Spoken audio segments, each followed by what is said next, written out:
മുകേഷിനെതിരെ MLA actor മുകേഷിനെതിരെ പീഡന പരാതി ആയിട്ട് വന്ന മിന്നു മുനീർ ഇന്ന് റിപ്പോർട്ടർ ചാനലിന് ഒരു എക്സ്ക്ലൂസീവ് കൊടുത്തിട്ടുണ്ട്.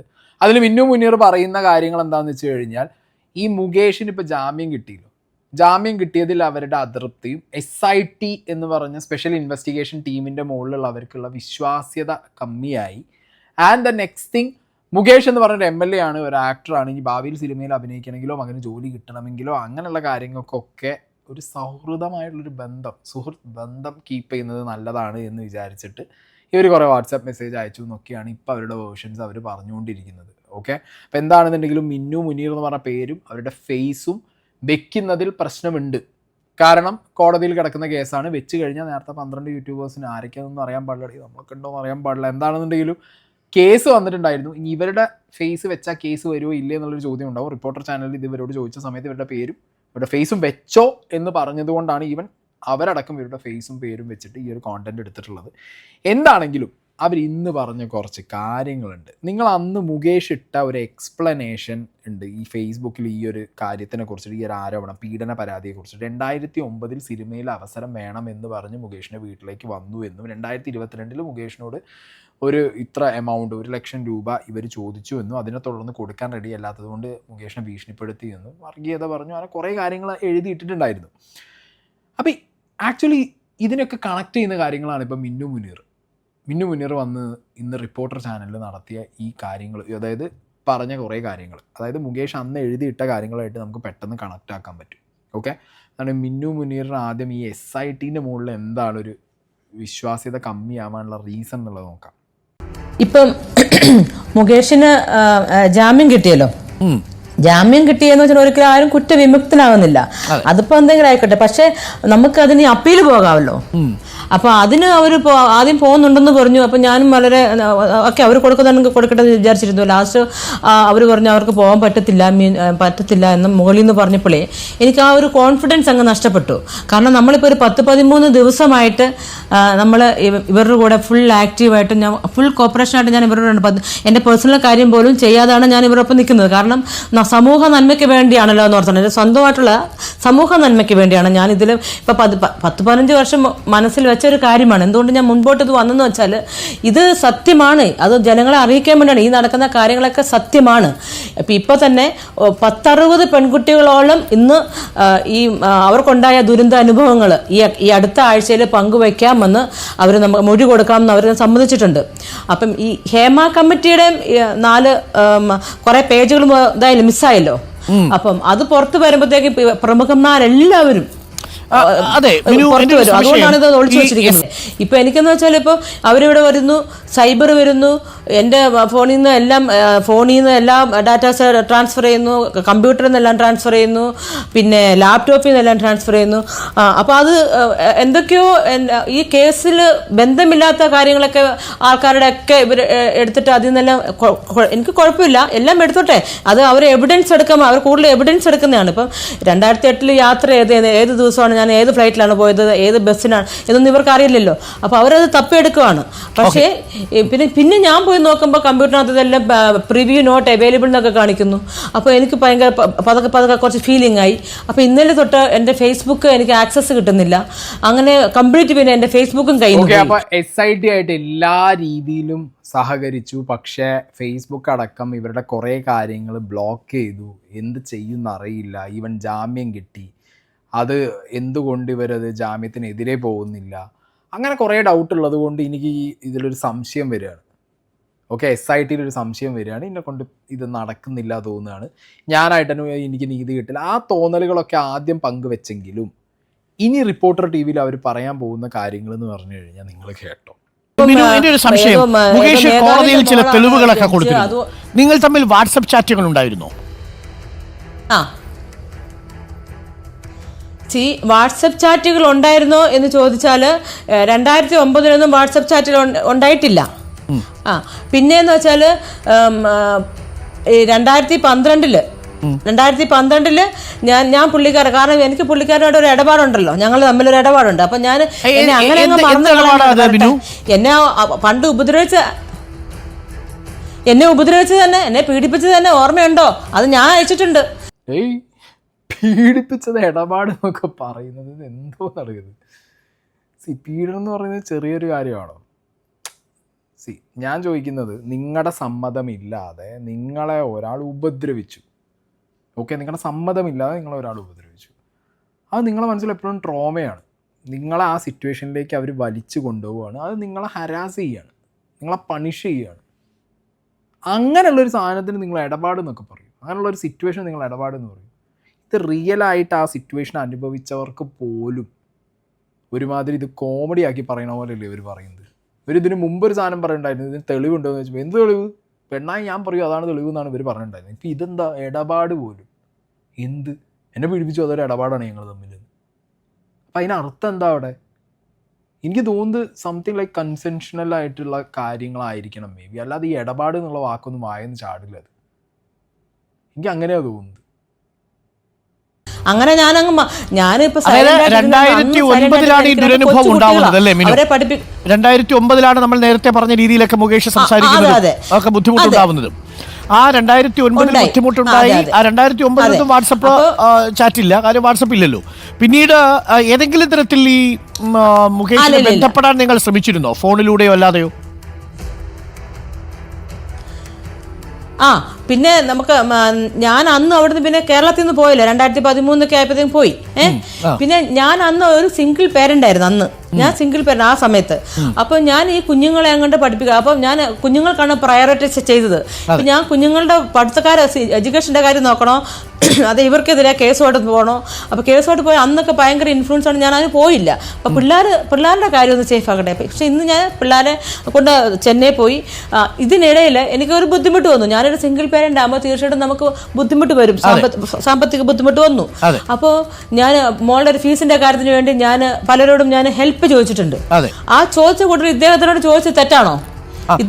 തനിക്കറിയാവുന്ന ഒരു സുഹൃത്ത് എന്ന നിലയിൽ തനിക്കൊരു ദുരനുഭവം ഉണ്ടായെങ്കിലും മുകേഷിനോട് പിന്നീട് ഒരു 3-4 വർഷത്തിന് ശേഷം മകളുടെ ഫീസിന് വേണ്ടിയിട്ട് താങ്കൾ പണം ചോദിച്ചു. അത് ഏകദേശം എത്ര രൂപയായിരിക്കും ചോദിച്ചിട്ടുണ്ടാവുക, ഓർമ്മയുണ്ടോ? നമ്മൾ സത്യസന്ധമായി പറഞ്ഞാൽ, കാരണം മുകേഷ് പറഞ്ഞിരിക്കുന്നത് ആ തെളിവുകൾ എത്ര രൂപ ചോദിച്ചിട്ടുണ്ടാവും?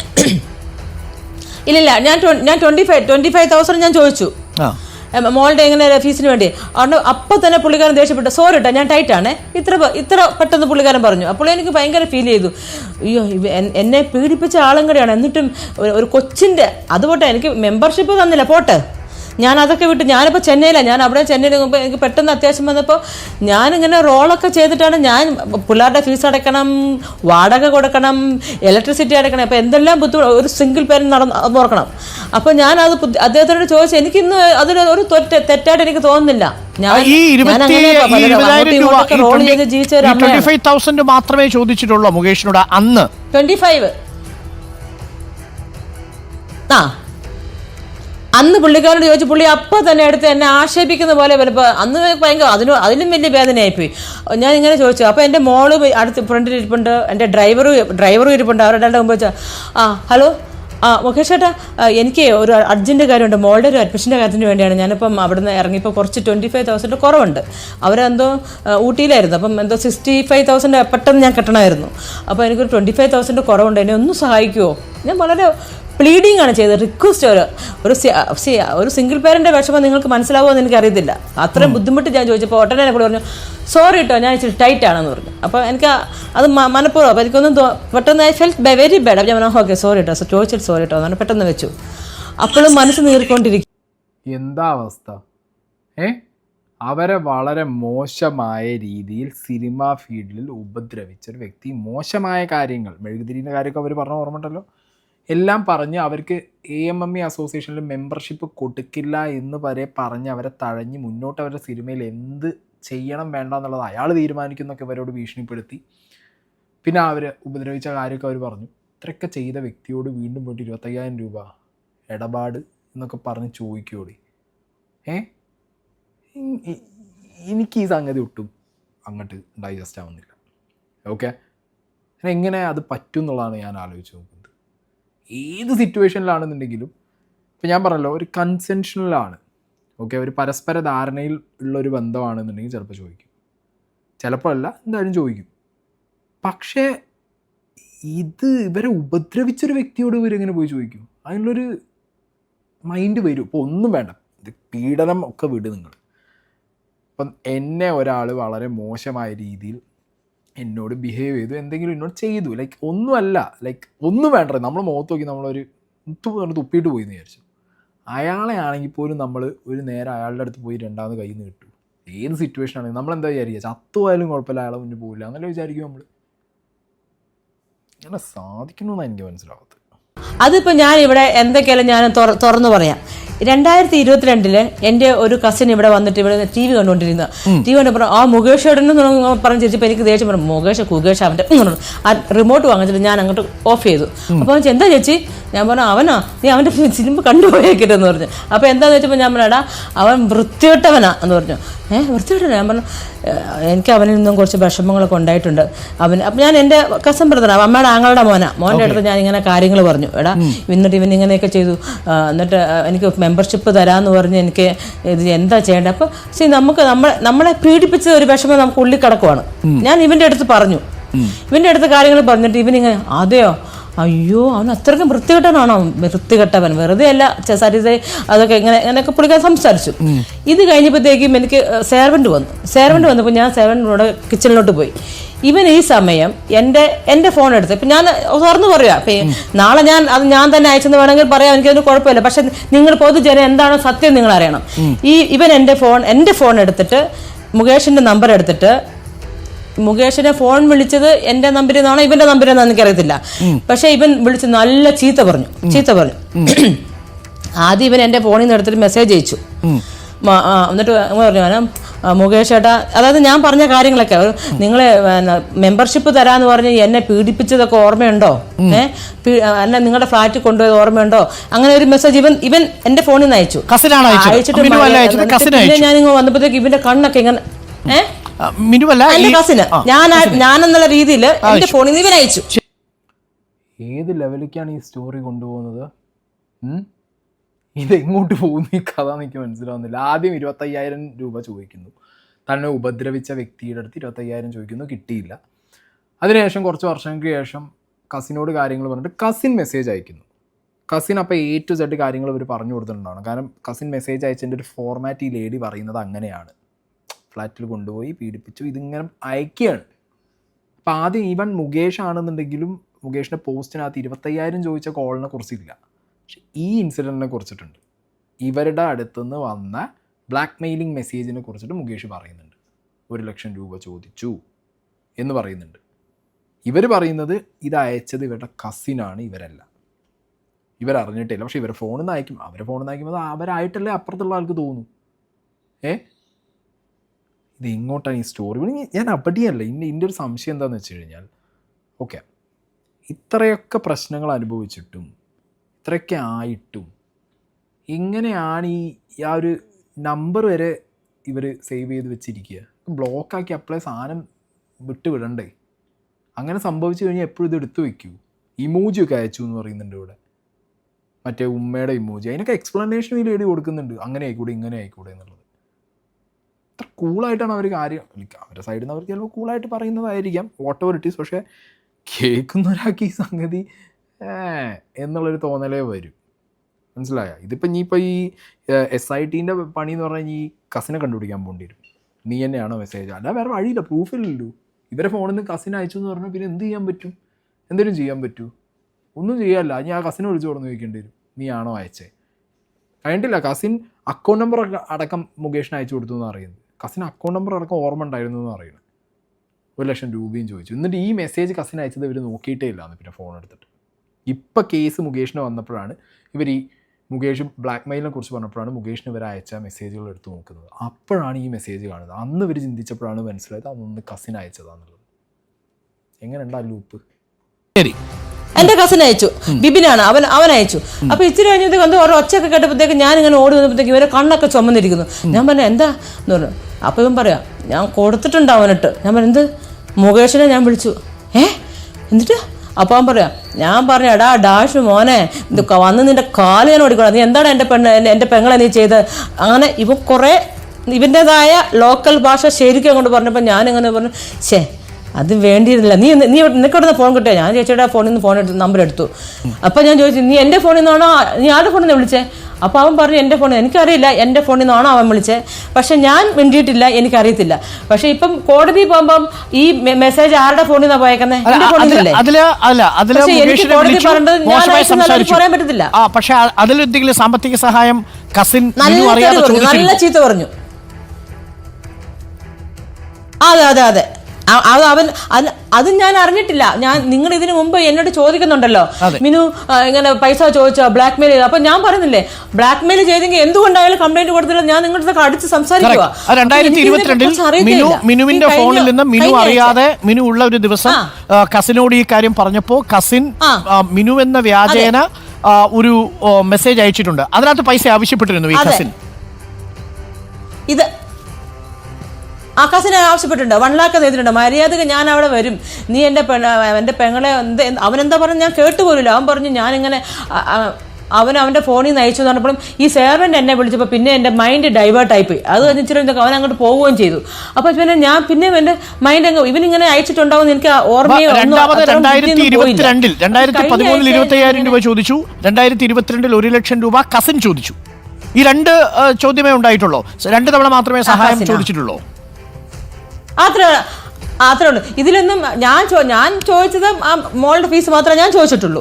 പിന്നെ ഇത് മെസ്സേജ് ആയിട്ട് അയച്ചിട്ടുണ്ടാവൂലേ, 25,000 രൂപ അല്ല 1 ലക്ഷം രൂപ വേണം എന്ന് ആവശ്യപ്പെട്ട് മെസ്സേജ് ആയിട്ട് അയച്ചു. അത് പിന്നീട് മിനു കണ്ടു. മിനു കണ്ടപ്പോൾ മിനു പിന്നെ മുകേഷ് വിളിച്ചു പറഞ്ഞു, ഇത് ഞാൻ അയച്ചതല്ല, ഇത് കസിൻ അയച്ചതാണ്, അത് കാര്യമാക്കരുതെന്ന് പറഞ്ഞു. അല്ലല്ല ഞാൻ അത് കേക്ക് ഞാൻ കാണുന്നത് എപ്പോഴാണെന്ന് അറിയോ? കഴിഞ്ഞ ആഴ്ചയാണ് ഞാൻ കാണുന്നത്. ഞാൻ പറഞ്ഞു ഇതെന്താ ഞാൻ ബ്ലാക്ക് മെയിൽ ചെയ്തെന്ന്, ഞാൻ എൻ്റെ ഫോണിൽ നിന്ന് മെസ്സേജ് അയച്ചേക്കുന്നത്. ഞാൻ പെട്ടെന്ന് മുകേഷിൻ്റെ ചാവറ്റ് കഴിഞ്ഞ ആഴ്ചയാണ് ഞാൻ എടുത്ത് നോക്കുന്നത്. നോക്കിയപ്പോഴാണ് ദേ ഇവൻ ഇങ്ങനെ അയച്ചേക്കുന്നതെല്ലാം കാണാൻ ഞാൻ ഞെട്ടിപ്പോയി. അപ്പോൾ എൻ്റെ SIT എടുത്തിട്ട് ഞാൻ 164 പോയിക്കൊണ്ടിരിക്കുകയാണ്. ഞാൻ പറഞ്ഞു അയ്യോ ദേ ഇവൻ ഇങ്ങനെ മെസ്സേജ് അയച്ചിട്ടുണ്ട്. ഇവനിങ്ങനെ മെസ്സേജ് അയച്ചിട്ട് അതിൻ്റെ താഴെ എൻ്റെ അക്കൗണ്ട് നമ്പർ ഇട്ടിട്ടുണ്ട്. എന്നിട്ട് എൻ്റെ താഴെ 1 lakh എന്ന്. മിനുവിന്റെ അക്കൗണ്ട് നമ്പർ കസിൻ മെസ്സേജ് എൻ്റെ ഫോണിൽ അക്കൗണ്ട് നമ്പർ കസിൻ അറിയാമായിരുന്നോ? കസിനിട്ടു. എന്തുവാണ് ഇത്? സത്യം പറയും ചിരി വരാൻ കാരണം എന്താ അറിയോ? ഓക്കെ, ഈ പറഞ്ഞ ലേഡി കസിനോട് അവരനുഭവിച്ച മോശമായിട്ടുള്ള ആ ഒരു എക്സ്പീരിയൻസ് ഇന്ന ആളിൽ നിന്നുണ്ടായി എന്ന് പറയുന്നു. ഇവർ പോകുമ്പോൾ ഫോൺ എടുക്കുന്നു, ഫോണിൻ്റെ പാസ്വേഡൊക്കെ ഈ കസിൻ അറിയോ അറിയില്ല എന്നൊന്നും നമുക്കറിയാൻ പാടില്ല. എന്തായാലും കഥയിൽ ചോദ്യമില്ല. ഫോൺ എടുക്കുന്നു, മെസ്സേജ് അയക്കുന്നു, കോൾ ചെയ്യുന്നു, എല്ലാം ചെയ്യുന്നു. 1 ലക്ഷം രൂപ ചോദിച്ചിട്ട് അക്കൗണ്ട് നമ്പർ അയച്ചു കൊടുത്തു. അപ്പം നമ്മളോട് നമ്മളുടെ ഏറ്റവും ബെസ്റ്റായിട്ടുള്ള നമ്മളുടെ ഏറ്റവും അടുത്ത് ക്ലോസ് റിലേഷനിലുള്ള ആരെങ്കിലും നമ്മളോട് വന്നിട്ട് അവരനുഭവിച്ചൊരു മോശം അനുഭവം ഇന്ന ആളിൽ നിന്നുണ്ടായി എന്ന് പറയുമ്പോൾ ഒന്നില്ലെങ്കിൽ നമ്മൾ അയാളെ വിളിച്ച് ചീത്ത പറയാം, തല്ലാം, അയാളെ നമുക്ക് അങ്ങനത്തെ ഒരു ദേഷ്യം വരാം. അതിനപ്പുറം അയാളിൽ നിന്ന് 1 ലക്ഷം രൂപ വാങ്ങണം അറിയാൻ പാടില്ല. അതെങ്ങനെ സംഭവിക്കും? നിങ്ങളൊന്ന് ആലോചിക്കും. അതും ഇത്ര ക്രൂരമായൊരു പീഡനം അനുഭവിച്ചു എൻ്റെ ചേച്ചിക്ക് ഇവൻ്റെ കയ്യിൽ നിന്ന്. ഇന്ന് ഇവനെ പിടിച്ച് പൊട്ടിക്കട്ടെ, അത് നമുക്ക് ആക്സെപ്റ്റ് ചെയ്യാം. ഇവനെ തെറി വിളിക്കട്ടെ, ആക്സെപ്റ്റ് ചെയ്യാം. അന്തസ്സുണ്ടോടോ എന്ന് ചോദിക്കാം, അതും കുഴപ്പമില്ല. 1 ലക്ഷം രൂപ വരുമോ? 1 ലക്ഷം എന്നിട്ട് അക്കൗണ്ട് നമ്പർ അയച്ചോട്ടെ. അപ്പോൾ അവന് ഞാൻ എന്തോ അത്യാവശ്യം വേണ്ടി ഞാൻ എൻ്റെ നമ്പർ അവന് പൈസ ഒക്കെ അയച്ചിട്ടുണ്ട്, അവൻ എനിക്കും അയച്ചിട്ടുണ്ട്. അതിനുവേണ്ടി അവൻ്റെ അതുണ്ട്. പക്ഷേ ആ സമയത്ത് അദ്ദേഹം അക്കൗണ്ട് നമ്പർ എടുക്കണം, അക്കൗണ്ട് നമ്പർ നമ്മുടെ മുകേഷിന് വേണ്ടിയിട്ട് അയച്ചു കൊടുക്കണം. അതങ്ങനെ കസിൻ ചെയ്തൊരു ചെയ്ത്താണ്. അതാണ് ശരിക്കും ഇപ്പൊ പാരയായതല്ലേ മിനു? പാരയല്ല, അത് അനുഗ്രഹമായി. ഞാനത് കാണാതിരുന്ന നന്നായി. ഞാൻ കണ്ടിരുന്നെങ്കിൽ ഞാൻ ഡിലീറ്റ് ഫോർ എവരി വൺ കൊടുക്കത്തില്ലേ? അതിന് ഇത് ഭയങ്കര ഒരു പ്രൂഫ് അല്ല. ഞാൻ അങ്ങനെ ചെയ്യാൻ തോന്നുന്നുണ്ടോ? ഞാൻ അപ്പോൾ ഡിലീറ്റ് ഫോർ എവരി വൺ കൊടുത്തായിരുന്നേ. പക്ഷേ അന്ന് ഇത് കാണാതിരുന്നത് എനിക്കത് അനുഗ്രഹമായി മാറിയോ ചെയ്തേ. പ്രൂഫാണ്. ഞാൻ ഈ മെസ്സേജ് ചെയ്തില്ല. വാട്സപ്പിലാണല്ലോ ഇത് ചാറ്റ് ചെയ്തിട്ടുണ്ടാവുക അല്ലേ? SMS അല്ല, വാട്സപ്പ് ആയിരിക്കും അല്ലേ? 2022 വാട്സപ്പ് ചെയ്തേക്കുന്നത്. അപ്പൊ ആ വാട്സപ്പിൽ പിന്നീട് ഈ മുകേഷിനെ എങ്ങനെയാ പേര് സേവ് ചെയ്തേക്കുന്നത്? മുകേഷ് തന്നെയാണോ?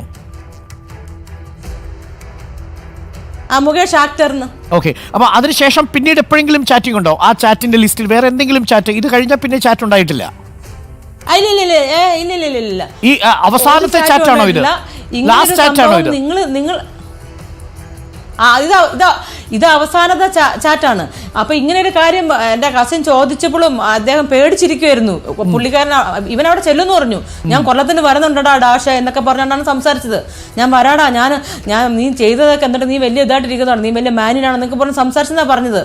അപ്പം എന്നിട്ട് അതും പേടിച്ചിരിക്കുമായിരുന്നു മുകേഷ്. ഇപ്പം മുകേഷിന് ഇപ്പം അങ്ങനെ സംഭവം ഉണ്ടായിട്ടില്ല. നമ്മൾ തമ്മിൽ ഒരു ഇതുണ്ട്. അതായത് എന്നെ പറ്റിക്കുകയാണ് ഇത്. എന്നെ പ്രലോഭിച്ച് എന്നെ മെമ്പർഷിപ്പ് തരാമെന്ന് പറഞ്ഞും അവിടെ കൊണ്ടുപോയിട്ട് നമുക്ക് ഇന്ന് സംസാരിപ്പിക്കാമെന്ന് പറഞ്ഞു, നമുക്ക് ഓഫീസറുടെയൊക്കെ സംസാരിക്കാമെന്നൊക്കെ പറഞ്ഞ് എന്നെ പ്രലോഭിച്ച് കൊണ്ടുപോയിട്ട് അവിടെ എൻ്റെ കൺസെന്റ് ഇല്ലാണ്ട് എന്താണെങ്കിലും 1 ലക്ഷം രൂപ ചോദിച്ച ചാറ്റ് ഇവരും ഡിലീറ്റ് ചെയ്തിട്ടില്ല, മുകേഷും ഡിലീറ്റ് ചെയ്തിട്ടില്ല. ഓക്കെ, ഇവരും ഡിലീറ്റ് ചെയ്തിട്ടില്ല, മുകേഷും ഡിലീറ്റ് ചെയ്തിട്ടില്ല. 1 ലക്ഷം രൂപ ആര് ചോദിച്ചു എന്നുള്ളതിന് ഇവർ പറയുന്നത് കസിനാണ്, ഇവർ ചോദിച്ചിട്ടില്ല. മുകേഷിൻ്റെ വേർഷൻ ഇവർ 1 ലക്ഷം രൂപ ചോദിച്ചു, ഭീഷണിപ്പെടുത്തി. 2022 മുകേഷ് അന്നത് റിപ്പോർട്ട് ചെയ്തില്ല. മുകേഷിന് പവർഫുള്ളാണ്. മുകേഷിന് അന്നത് പോലീസിൽ അറിയിക്കാം. എന്നെങ്ങനെ ഞാൻ ചെയ്യാത്തൊരു കാര്യത്തിനോ അല്ലെങ്കിൽ എന്നെ പല കാര്യങ്ങളും പറഞ്ഞ് എന്നെ ഭീഷണിപ്പെടുത്തുന്നു, ഇത് ബ്ലാക്ക് മെയിലിംഗ് കേസാന്ന് പറഞ്ഞിട്ടൊരു മാതൃകയായിട്ട് ഇയാൾക്ക് കൊണ്ടുപോയിട്ട് കേസ് കൊടുക്കാം. അത് മുകേഷ് ചെയ്തിട്ടില്ല. ഇവർ ചോദിക്കാതിരുന്നില്ല, ഇവർ ചോദിക്കുകയും ചെയ്തിട്ടുണ്ട്. ഇതിന്ന് അത്യാവശ്യം അരി കഴിക്കുന്നവർക്ക് മനസ്സിലാവുന്നൊരു കാര്യം, എനിക്ക് തോന്നുന്നു ഒരു കൺസെൻഷനിലായിരിക്കാം. അങ്ങനെയാണ് എനിക്ക് തോന്നുന്നത്. എനിക്ക് അങ്ങനെ തോന്നുന്നുള്ളൂ. ഇഫ് ഐ എം ലൈക്ക്, ഞാനിത് കൺഫേം ആയിട്ട് എവിടെയും പറയുന്നില്ല കേട്ടോ, ആയിരിക്കാം. നമുക്കിത് കേൾക്കുമ്പോൾ ഒരു തോന്നൽ തോന്നൂലേ, എനിക്ക് അത്രയാണ് തോന്നുന്നത്. ഇത് 25,000 ചോദിക്കുന്നു, വീണ്ടും 1 ലക്ഷം ചോദിക്കുന്നു, ഹേമ കമ്മിറ്റി റിപ്പോർട്ട് പുറത്ത് വരുന്നു, കേസാവുന്നു, ചാറ്റ് ആരും ഡിലീറ്റ് ചെയ്തിട്ടില്ല, അത് അതേപോലെ വെക്കുന്നു, ചാറ്റിനൊരു സ്റ്റോറി വരുന്നു. എന്താണെങ്കിലും ബ്ലാക്ക് മെയിൽ ആണെങ്കിൽ ഞാൻ എന്ന് പീഡിപ്പിക്കപ്പെട്ടു അതിൻ്റെ പിറ്റേ ദിവസം തന്നെ എനിക്ക് കസിൻസ് ഉണ്ട്. ഞാൻ വിചാരിച്ചാലൊക്കെ ആൾക്കാർക്ക് വരും, അവരെ കൊണ്ട് എനിക്ക് എന്താ പുള്ളിക്കാരനെ ബ്ലാക്ക് മെയിൽ ചെയ്തുകൂടെ? അത് ചെയ്തിട്ടില്ല. എനിക്ക് എപ്പോഴും മെമ്പർഷിപ്പ് വേണമെന്ന് എനിക്ക് പുള്ളിക്കാരൻ പറഞ്ഞ് എന്തെങ്കിലും എനിക്ക് തരുമായിരിക്കാം എന്നെനിക്ക് ഉണ്ടായിരുന്നു. അപ്പോൾ അതുകൊണ്ട് ഇപ്പം ഏതോ ഒരു ന്യൂ ഇയറിന് ഞാൻ അയച്ചു എന്ന് പറഞ്ഞില്ലേ, ഒരു പക്ഷേ ഞാൻ സെൻഡ് ചെയ്തിരിക്കാം. കാരണം എനിക്ക് ഇയാളെ I want to remind him. എന്റെ മറക്കരുത്. ന്യൂ ഇയറിൽ വാട്സ്ആപ്പ് ചാറ്റ് അയച്ചിരുന്നു. സംസാരിച്ചിട്ടില്ല. ഞാൻ വിദ്യാർത്ഥിമാരുടെ കോളിൽ ഞാൻ ഒറ്റ പ്രാവശ്യം ഓർമ്മയുള്ളൂ. അവിടുന്ന് പോകുന്നതിന് ഈ പീഡനം നടന്നതിന് ശേഷം സംസാരിച്ചത് മോളുടെ ഫീസിന്റെ കാര്യം മാത്രം. അല്ല, വാട്സ്ആപ്പ് ചാറ്റ് ഉണ്ടായിരുന്നു. വേറെ ഞാൻ സംസാരിച്ചിട്ടില്ല, ഒന്നുമില്ല. ഞാനിപ്പോ എല്ലാവരും ചേട്ടാ വിളിച്ച് അങ്ങ് ശീലിച്ചു പോയോണ്ട് എല്ലാവരും ചേട്ടൻ വിളിക്കാറുള്ളത്. വാട്സ്ആപ്പ് ചാറ്റിൽ എനിക്ക് ഇപ്പോഴും മുകേഷ് എന്ന് വരുന്നില്ല. എന്നെ ഇങ്ങനെ മിനു വാട്സ്ആപ്പ് ചാറ്റിനകത്ത് വളരെ സൗഹൃദത്തോടു കൂടി മിനു സംസാരിച്ച 1-2 വാട്സ്ആപ്പ് ചാറ്റുകൾ ഉണ്ടല്ലോ മുകേഷുമായിട്ട്. ഞാൻ പറയട്ടെ, നിങ്ങൾ ഒന്ന് മനസ്സിലാക്ക്. നമ്മള് എന്തൊക്കെയാണ് നമ്മൾ പീഡിപ്പിക്കപ്പെട്ടു. ഇനി നമ്മൾ അവരുടെ അടുത്തൊക്കെ നമ്മൾ ഈ ഒരു നയപരമായിട്ട് നിന്നല്ല, നാളെ ഇദ്ദേഹം വിചാരിച്ച നമുക്ക് ഫിലിം വരെ കിട്ടും വേണമെങ്കിൽ. ഇപ്പോൾ ഒരു MLA സ്ഥാനത്തിരിക്കുകയല്ലേ, അപ്പോൾ എൻ്റെ എന്തെങ്കിലും ഒരു ജോലിക്കാരൻ എന്തെങ്കിലും പുള്ളിക്കാരൻ ഇങ്ങനെ ഞാൻ ആ ഫ്രണ്ട്ഷിപ്പ് മെയിൻറ്റെയിൻ ചെയ്തു. അത് നിങ്ങൾ മനസ്സിലാക്കണം. അത് അദ്ദേഹത്തിന് പിന്നീട് വേറെ രീതിയിലോ പ്രേമോ സ്നേഹമോ ഒരു മണ്ണംകെട്ടിയല്ല. ഇതൊരു നയപരമായിട്ട് ഇടപെടലായിട്ട് നിങ്ങളത് കണക്കാക്കണം. വളരെ ഇന്റിമേറ്റ് പീഡിപ്പിച്ച ഒരാളാണ്. ഇതെന്റെ മനസ്സിന് ഇന്നും വേദന. വളരെ ഇന്റിമേറ്റ് ആയിട്ട് ചില മെസ്സേജുകൾ അയച്ചിരുന്നു സുഹൃത്തുക്കൾക്കപ്പുറം. ഇന്റിമേറ്റ് അയക്കാൻ മാത്രം അങ്ങനെ ഒരു അദ്ദേഹത്തോട് എനിക്ക് ഒന്നുമുണ്ട്. അത് കാണിക്കട്ടെ. ഇന്റിമേറ്റ് ആയിട്ടൊന്നും ഞാൻ പുള്ളിക്കാരനോട് ഞാൻ അങ്ങനെ ഒന്നും അയച്ചിട്ടില്ല. പിന്നെ ഞാൻ വേറെ എന്തോ ഒരു മെസ്സേജ് ആദ്യകാലത്തെങ്ങാണ്ട് അയച്ചായിരുന്നു.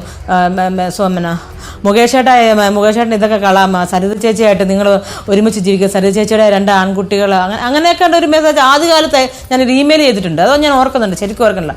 എന്നാലും മാത്രം ഇന്റിമേറ്റ് ആയിട്ടുള്ള ഒരു ഇന്റിമേറ്റ് എനിക്ക് പുള്ളിക്കാരനോട് അന്നും ഇല്ല, എനിക്ക് ഇന്നും ഇല്ല. എന്താണെങ്കിലും റിപ്പോർട്ടർ ചാനലിൽ അരുണിൻ്റെ കയ്യിൽ ഇവരുടെ ചാറ്റ് ഉണ്ട് എന്നുള്ള കാര്യം ഉറപ്പാണ്. അതുകൊണ്ടാണ് ഈ കാര്യങ്ങൾ എടുത്തെടുത്ത് ചോദിക്കുന്നത്. ഞാൻ വീണ്ടും ഇവിടെ ഇതിൽ തന്നെയാണ് കൺഫ്യൂസ്ഡ് ആയിട്ടിരിക്കുന്നത്. ചാറ്റിനകത്ത് ഇങ്ങനെ ഒരു അനുഭവം ഈ ലേഡിക്ക് ഈ വ്യക്തിയിൽ നിന്നുണ്ടായി. അതിനുശേഷം കോൾ ചെയ്യുന്നു, നമ്പർ അവിടെ തന്നെ വെക്കുന്നു, ആവശ്യങ്ങൾ വരുമ്പോൾ ഫോൺ വിളിച്ച് പൈസ ചോദിക്കുന്നു, പിന്നെ മെസ്സേജ് അയക്കുന്നു, അതിൽ സ്മൈലി അയക്കുന്നു, ഹാപ്പി ന്യൂ ഇയർ അയക്കുന്നു. ഓക്കെ, അപ്പോൾ ഇവർ ഈ നേരത്തെ പറഞ്ഞ പോലെ എനിക്ക് സിനിമയിൽ അവസരം കിട്ടാനോ അല്ലെങ്കിൽ അമ്മയിൽ അംഗത്വം കിട്ടാനോ എനിക്ക് തരുമായിരിക്കും എന്നുള്ള പ്രതീക്ഷയിൽ മുന്നോട്ട് പോയി എന്ന് പറയുമ്പോൾ ഓക്കെ, അവർ പറഞ്ഞതിനിപ്പോൾ നമുക്കൊന്നും പറയാനൊന്നും പറ്റില്ല. പക്ഷെ അവിടെയും എവിടെയാണൊരു വലിച്ച് പിടിച്ച് പറച്ചുള്ളൊരു ലൈക്ക് എന്താ പറയുക കൺസെൻഷ്യൽ അല്ലാത്ത രീതിയിലുള്ള ഒരു സാധനം വരണമെന്നുള്ളത് ഇത് കൊണ്ടൊക്കെ തന്നെയാണ് ഈ സാധനങ്ങൾ. ഇപ്പോൾ ഇവർ ഈ പറഞ്ഞ കാര്യങ്ങളൊക്കെ തന്നെ ആവില്ല മൊഴിയായിട്ട് കൊടുത്തിട്ടുണ്ടാവും, ഇതിൻ്റെയൊക്കെ അവർ മെറ്റീരിയൽ എവിഡൻസ് കൊടുത്തിട്ടുണ്ടാവുക. ഇതൊക്കെ കൊണ്ട് കോടതി ചെന്ന് കഴിഞ്ഞാൽ ജാമ്യമല്ല കേസേ പൊട്ടിപ്പോവും ഇല്ലേ? ഇപ്പം ജാമ്യം കിട്ടാനുള്ള കാരണം ഇതാണ്. ഇത്രയും പറഞ്ഞ സാധനം കോടതി പറഞ്ഞ കേസ് കിട്ടും. കേസ് എങ്ങനെ അങ്ങനെ ജാമ്യം അങ്ങനെ കേസേ ഇല്ലാതായി പോവില്ലേ?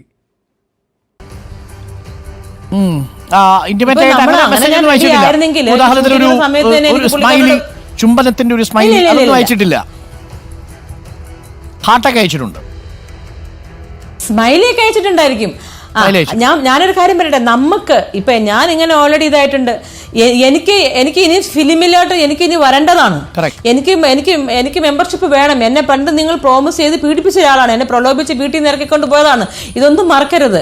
എന്നെ ഇങ്ങനെ അതെന്റെ മനസ്സിലുണ്ടായിരുന്നു. അപ്പോഴൊക്കെ ഞാൻ ഇടയ്ക്ക് സ്മൈലി അയച്ചെങ്കിൽ അത് ജസ്റ്റ് റിമൈൻഡ് ചെയ്യും. അതാണ് മറക്കരുത്. അതായിരുന്നു എന്റെ ഇത്. ഒരു സ്മൈലി ഹാർട്ടിന്റെ സ്മൈലിയും ആയിരുന്നു.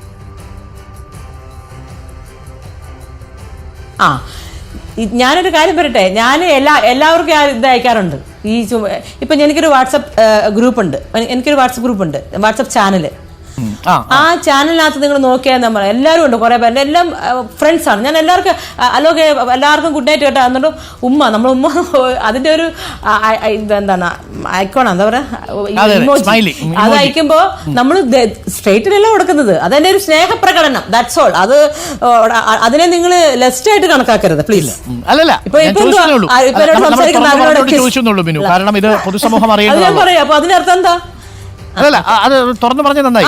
അതെ ഫ്രണ്ട്ലി ആയിട്ട് ഇപ്പൊ ഞാൻ ഈ മോൾക്ക് വേണമെങ്കിൽ മോളെ കൊടുക്കും. അത് എൻ്റെ ഒരു സ്നേഹപ്രകടനം. അതിന് പ്രേമമായിട്ടോ കാമമായിട്ടോ കാണരുത്. ഒരു 5 പൈസയുടെ ഗുണം ഉണ്ടായിട്ടില്ല.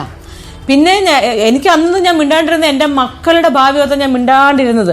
എനിക്ക് അന്ന് വേണമെങ്കിൽ നല്ലതായിട്ട് പ്രതികരിക്കായിരുന്നു പുള്ളിക്കാരൻ്റെ അടുത്ത് ചെന്ന്. പുള്ളിക്കാരൻ്റെ വീട്ടിലോ MLA ആയപ്പോൾ വേണമെങ്കിൽ അവിടെ എനിക്ക് വേണമെങ്കിൽ ചെല്ലായിരുന്നു. പക്ഷെ ഞാൻ അന്നും സമാധാനപരമായി നീക്കുമായിരുന്നു. എനിക്ക് ചേട്ടാ നിങ്ങൾ എന്തെങ്കിലും ഉപദ്രവിച്ചതാണ്, പക്ഷെ പിള്ളേരുടെ കാര്യത്തിന് വേണ്ടി എനിക്ക് എപ്പോഴെങ്കിലും മെമ്പർഷിപ്പിൻ്റെ കാര്യം എനിക്കുള്ളായിരുന്നു. മെമ്പർഷിപ്പ് അത്രേ ഉള്ളായിരുന്നു. പക്ഷെ ഇവർ തരാൻ തരില്ല. പക്ഷെ ഇന്ന് എൻ്റെ കുട്ടികൾ പഠിച്ച് നല്ല രീതിയിൽ പഠിച്ച് MBA ഒക്കെ കഴിഞ്ഞു. അവരിപ്പോൾ സ്വന്തം കാലിൽ നിൽക്കേണ്ടതായ ഒരിത് വന്നു. പിള്ളേരുടെ കാര്യം, ആ ഒരു ഉത്തരവാദിത്വം എൻ്റെ ജോലി കഴിഞ്ഞു. ഇനി സമൂഹത്തിന് വേണ്ടി, നമ്മുടെ പെൺകുട്ടികൾക്ക് വേണ്ടി, അവരുടെ സുരക്ഷിതത്വത്തിന് വേണ്ടി ഞാൻ ഇറങ്ങാൻ തീരുമാനിച്ചു. ഇങ്ങനെയുള്ള കള്ളന്മാരുടെ മുഖംമൂടിയെല്ലാം ഞാൻ എടുക്കാൻ തീരുമാനിച്ചു. അതുകൊണ്ടാണല്ലോ ഞാൻ സത്യമായിട്ടുള്ള കാര്യങ്ങൾ തുറന്നു പറയുന്നത്. Okay, let it be. അവർ സമൂഹത്തിന് വേണ്ടി, പെൺകുട്ടികൾക്ക് വേണ്ടി, കള്ളന്മാരെ മുഖം തുറന്ന് കാണിക്കാൻ വേണ്ടി ഒക്കെ ഓക്കെയാണ്, ഒന്നും പ്രശ്നമില്ല. സ്മൈലി അയച്ചു, ഞാൻ ഉമ്മ എല്ലാവർക്കും കൊടുക്കാറുണ്ട്. അത് ലസ്റ്റായിട്ട് കാണരുത്, കാമമായിട്ട് കാണരുത്. ഒരു റിയൽ ട്രോമ, റിയൽ സിറ്റുവേഷനിലൂടെ കടന്നു പോകുന്ന, ഞാൻ പറഞ്ഞില്ല, കൺസെൻഷ്യൽ ആയിട്ടുള്ള കാര്യങ്ങളിൽ ചിലപ്പോൾ ഈ പറഞ്ഞ രീതിയിൽ അങ്ങോട്ടും ഇങ്ങോട്ടും 2 പേര് പരസ്പരം അറിഞ്ഞുകൊണ്ടുള്ളൊരു ബന്ധമാണെന്നുണ്ടെങ്കിൽ അതിനകത്ത് എന്തെങ്കിലും വിള്ളൽ വരുമ്പോൾ ഒരാൾക്ക് പണിയാൻ വേണ്ടിയിട്ട് പല കാര്യങ്ങളും ചെയ്യും. അത് ഇതിന് മുമ്പും പല കേസുകളിലും നമ്മൾ കണ്ടതാണ്. അതൊക്കെ കോടതിയിൽ നിൽക്കാതെ പൊളിഞ്ഞിട്ടുമുണ്ട്. സോഷ്യൽ മീഡിയയിലോ അല്ലെങ്കിൽ ന്യൂസിലൊക്കെ വരുന്ന സമയത്ത് ആണിനെതിരെ ആ സാധനം വരുമ്പോഴത്തേക്ക് വലിച്ചു കീറി പഞ്ചറാക്കി കൊണ്ട പരിപാടി നമ്മൾ കണ്ടിട്ടുണ്ട്.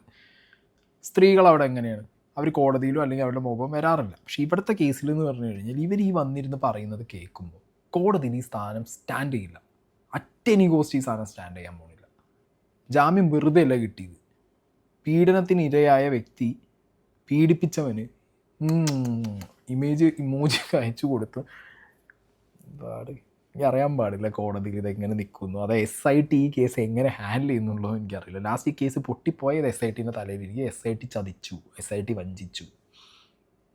അങ്ങനെയാവും ഈ കേസ് വരാൻ പോണേ. കാരണം കോടതി ചെല്ലുമ്പോൾ കോടതിക്ക് വിശ്വസനീയമായിട്ടോ അല്ലെങ്കിൽ കോടതിയിൽ തെളിയിക്കാൻ പറ്റുന്ന രീതിയിലോ എന്തെങ്കിലും വേണ്ടേ അല്ലേ? സമൂഹത്തിന് മാതൃകയാവുന്നു, സൊസൈറ്റിക്ക് മാതൃകയാവും. അപ്പം ആയിക്കോ വിത്ത് പ്രൂഫ്, വിത്ത് എവിഡൻസ് എന്താണ് യഥാർത്ഥത്തിൽ നടന്നത് അതല്ലേ പറയണ്ടേ. ഇതിപ്പോൾ എനിക്ക് AMMയിൽ അസോസിയേഷനിൽ മെമ്പർഷിപ്പ് കിട്ടുമെന്നുള്ള പ്രതീക്ഷ എനിക്കുണ്ടായിരുന്നു. ആ സമയത്ത് എൻ്റെ കുട്ടികൾ പഠിക്കുകയായിരുന്നു. ഇപ്പം എനിക്ക് സാമൂഹ്യ പ്രതിബദ്ധത കൂടിയതുകൊണ്ട് ഞാൻ ഇറങ്ങി വന്നു. Okay fine. പക്ഷെ അവിടെ യഥാർത്ഥത്തിൽ എന്താണ് സംഭവിച്ചത് അതല്ലേ പറയണ്ടേ. അത് ഇപ്പോൾ ഇവർ വന്നിട്ട് പറയുകയാണ്, ഞാൻ ഇതൊരു എൻ്റെ തോട്ട്, എൻ്റെ ഇൻറ്റ്യൂഷനായിട്ടോ പറയുന്നത്. ഇതൊന്നും ശരിയാണെന്ന് ഞാൻ എവിടെയും പറയുന്നില്ല, എനിക്ക് തോന്നിയ കാര്യം പറയാണ്. ഇവർ 2 പേരും അറിഞ്ഞുകൊണ്ടുള്ളൊരു ബന്ധം. ഓക്കെ, പൈസ ചോദിക്കലോ അതും ഇതൊക്കെ ആയിട്ടൊരു വിള്ളൽ വന്ന് കാണും. ഓക്കെ, ഇപ്പോൾ ഒരു സാഹചര്യം വന്നു, ഞാനത് പറഞ്ഞു. ഇങ്ങനെയാണെന്നുണ്ടെങ്കിലും സൊസൈറ്റിയിൽ ബാക്കിയുള്ളവരോട് പറയാമല്ലോ, നിങ്ങൾ ഇതേപോലെ ബന്ധങ്ങൾക്ക് പോകുന്ന സമയത്ത് നിങ്ങൾ നോക്കേണ്ട കാര്യം എന്ന് പറഞ്ഞു കഴിഞ്ഞാൽ എന്തെങ്കിലും ഒരു പ്രശ്നം വന്നപ്പോഴോ അല്ലെങ്കിൽ നിങ്ങളെ തിരിച്ച് കൺസെൻഷണൽ ആണെങ്കിൽ ഇപ്പോൾ വാഗ്ദാനം കൊടുക്കാമെന്നൊരു പരിപാടി, വിവാഹ വാഗ്ദാനം കൊടുത്ത് പറ്റിച്ചു, അങ്ങനത്തെയൊക്കെ പരിപാടികളുണ്ടല്ലോ. അങ്ങനത്തെ പരിപാടിയാണ്, അതേപോലെ ആയിരുന്നു ഇത് എന്നൊക്കെ വേണമെന്നുണ്ടെങ്കിൽ ചിലപ്പോൾ അവർ പറയുമായിരിക്കും കുറച്ച് കഴിഞ്ഞ്. എനിക്ക് അങ്ങനെ തോന്നുന്നത്.